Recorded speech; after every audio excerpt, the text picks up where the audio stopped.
1월 18일 함께 나눌 하나님 말씀은 마태복음 4장 1절로 11절 말씀입니다. 오직 하나님 말씀으로 모든 시험을 이깁니다. 어제 주일 본문은 예수님께서 세례를 받으신 사건이었지요. 그런가 하면 오늘 4장부터는 예수님의 공생애가 정식으로 시작되면서 그 첫 관문으로 광야 시험에 대한 말씀이 4장 앞부분에 등장을 합니다.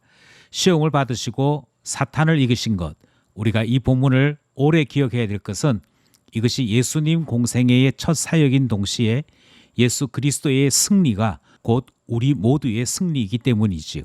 본문을 통해 승리하신 예수 그리스도, 시험을 이기신 예수님의 모습을 살펴보겠습니다. 오늘 본문을 4개로 나누어 살펴보려고 합니다. 먼저 첫 번째 문단은 1절, 2절입니다. 1절, 2절의 주제는 성령님과 함께 광야로 나가신 예수님의 모습이 소개되고 있지요.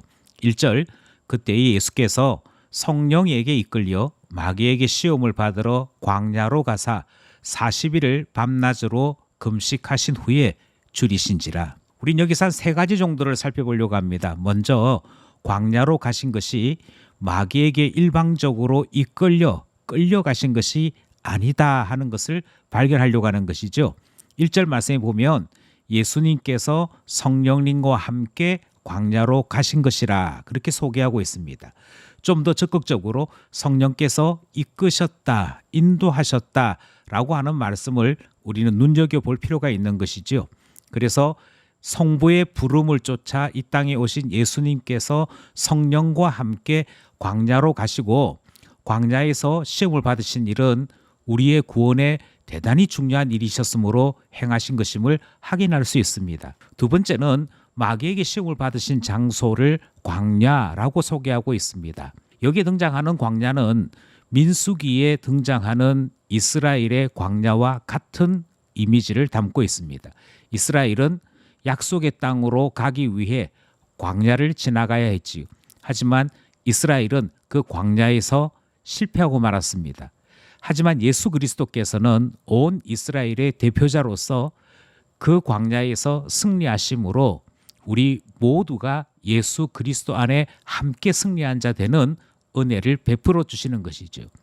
또 하나 마귀에게서 시험을 받으셨다라고 하는 이 단어 속에서 우리는 에덴 동산에서의 사건도 기억하게 됩니다. 우리의 첫 조상 아담은 그 동산에서 시험을 받아 실패했으나 둘째 아담이신 예수 그리스도께서는 승리하시더라.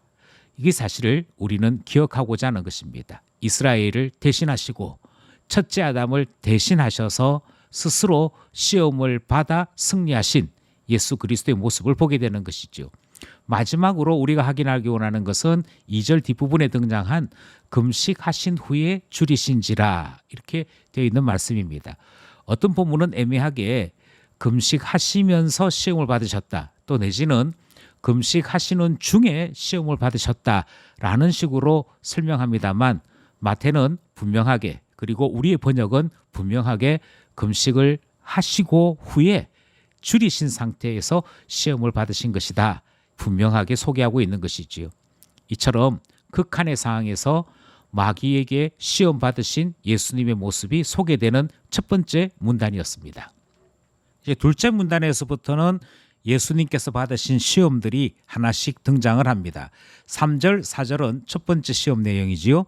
3절, 시험하는 자가 예수께 나와서 이르되 내가 만일 하나님의 아들이거든 명하여 이 돌들로 떡덩이가 되게 하라. 예수께서 대답하여 이르시되 기록되었으되 사람이 떡으로만 살 것이 아니요 하나님의 입으로부터 나오는 모든 말씀으로 살 것이라 하였느니라 하시니. 그 시험하는 자가 예수님께 나왔다라고 되어 있고, 그 시험하는 자가 무엇을 시험했느냐 하는 것은 첫 번째 질문에서부터 등장을 합니다. 내가 만일 하나님의 아들이어든이라고 되어 있지요. 하나님의 아들이어든이라고 하는 이 말은 하나님의 아들인데 아버지께서 나를 어떻게 대하실까? 너가 하나님의 아들이나 되는데 왜 하나님의 사랑 때문에 너가 희생을 당하냐? 이 질문이거든요. 그래서 내가 만일 하나님의 아들이어든 정말로 하나님이 아버지로서 너를 아들 취급하는 거 맞다면, 이렇게 전제 조건을 붙입니다. 하나님의 사랑을 의심케 하는 것, 하나님의 사랑에 틈을 내려고 하는 것, 이것이 사탄이 지금 예수 그리스도에게 가하는 시험입니다. 그런 점에서 광야의 이 세 가지 시험은 예수 그리스도에 대한 시험입니다. 우리에 대한 시험이 아니고요. 예수 그리스도, 우리에게 오신 중보자요, 우리의 대속주 되시는 예수님을 시험하는 일이었다 하는 사실을 분명하게 기억할 필요가 있습니다. 만약 우리를 대신하여 시험을 받으셨더라면 예수님은 반드시 성적인 시험부터 받으셔야 했을 것입니다. 왜냐하면 많은 이들이 성적인 문제로 넘어지기 때문이지요. 그런데 예수님의 세 가지 시험에는 인간이 가지고 있는 연약함에 대한 시험이 아니고 하나님의 아들이기 때문에 당하신 시험이 등장을 합니다. 그리고 이렇게 질문하죠. 너가 하나님의 아들로서 아버지가 너를 사랑하는지 분명히 해볼 필요가 있지 않겠느냐. 그래서 얘기인데, 이 돌들로 떡덩이 되게 해봐. 너가 동등한 하나님인데 왜 매여 사느냐. 왜 지금 이 떡 하나 구하지 못해서 굶주리는 이와 같은 고생을 하느냐. 차라리 너도 능력이 있으니 이 고생하지 말고 너가 원하는 대로 필요한 것 만들어서 살아봐 하는 시험이더라는 것이죠. 그런데 4절에 등장하는 예수님의 대답이 이와 같습니다. 사람이 떡으로만 살 것이 아니요.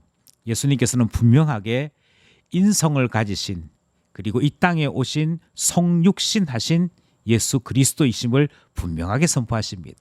뿐만 아니라 사람이 살아가는 것이 떡이 아니라 하나님의 입으로부터 나오는 모든 말씀으로 살 것이라 그렇게 선포하심으로 하나님과 예수 그리스도 사이에 어떤 틈도 없으며 예수 그리스도는 더욱더 말씀만 붙잡고 살 것을 선포하시고 승리하신 내용이 바로 첫 번째 시험 내용이 되는 것이지요. 우리를 살리는 것은 하나님이시고 하나님의 말씀은 어떤 경우에도 우리의 소망이 되는 것을 밝히 드러내신 첫 번째 시험 문단이었습니다. 둘째 시험은 5절로부터 7절 말씀에 기록되어 있습니다. 5절, 이에 마귀가 예수를 거룩한 성으로 데려다가 성전 꼭대기에 세우고 이르되 내가 만일 하나님의 아들이어든 뛰어내리라. 기록되었으되 그가 너를 위하여 그의 사자들을 명하시리니 그들이 손으로 너를 받들어 발이 돌에 부딪히지 않게 하리로다 하였느니라. 예수께서 이르시되 또 기록되었으되 주 너의 하나님을 시험하지 말라 하였느니라 하시니. 둘째 시험 역시 마찬가지로 하나님의 아들이라면 이라고 하는 것이 시험 대상입니다. 그리고 뭐라고 얘기냐면 너가 한번 뛰어내려봐. 정말로 하나님 아버지가 너를 여전히 사랑하신다면 너가 손상당하지 않도록 천사들 보내주시지 않겠느냐. 그의 사자들에게 명령하시지 않겠느냐. 그래서 너 보호하실 거야 아마.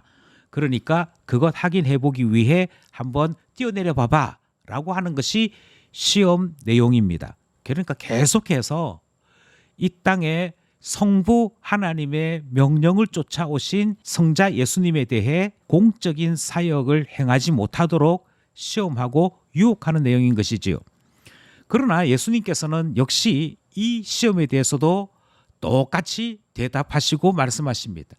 7절 말씀해 보니까 또 기록되었으되 라고 말씀하시므로 하나님의 말씀이 여전히 신뢰의 대상인 것을 드러내고 계십니다.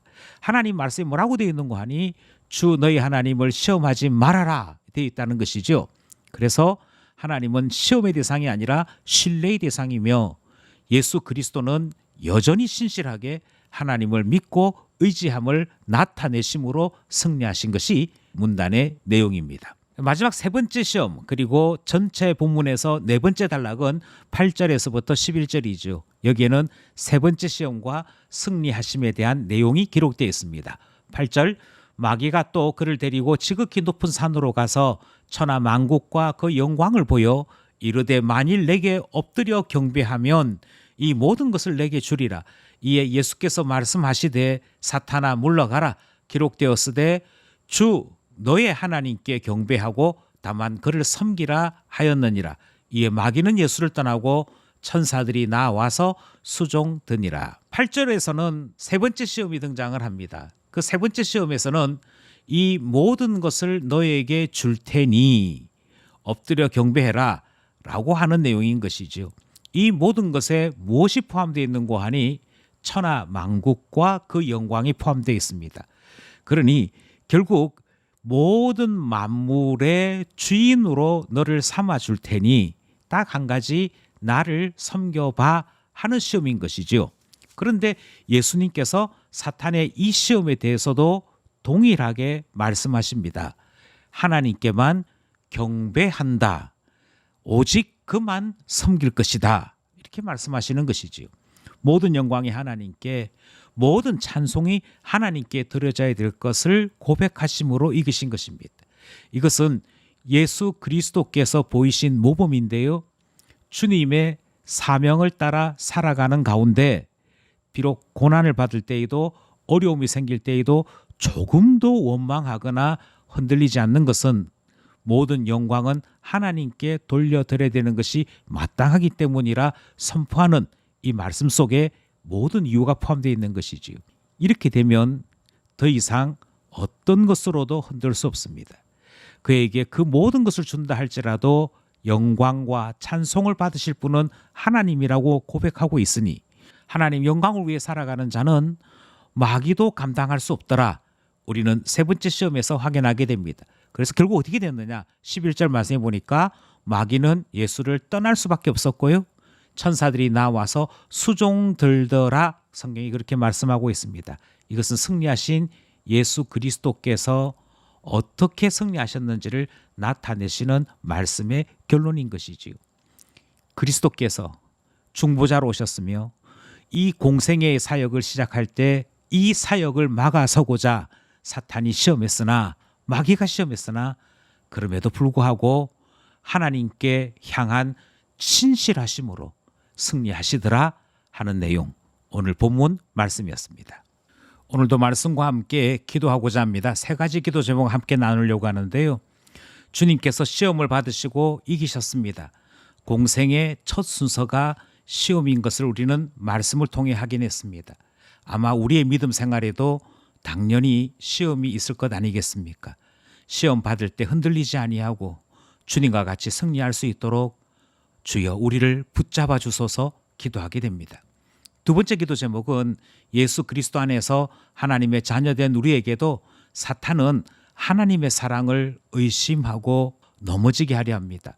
하나님의 말씀을 따라 승리할 수 있도록 말씀의 은혜를 주소서 기도하게 되는 것이지요. 마지막으로 예수 그리스도께서 승리하셨습니다.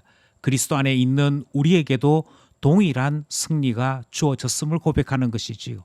예수 그리스도 안에 있게 하사 이 확신을 가지고 악한 자를 이기게 하소서 기도하게 됩니다. 오늘도 말씀과 기도로 승리하는 우리 모두가 되기를 간절히 소원합니다.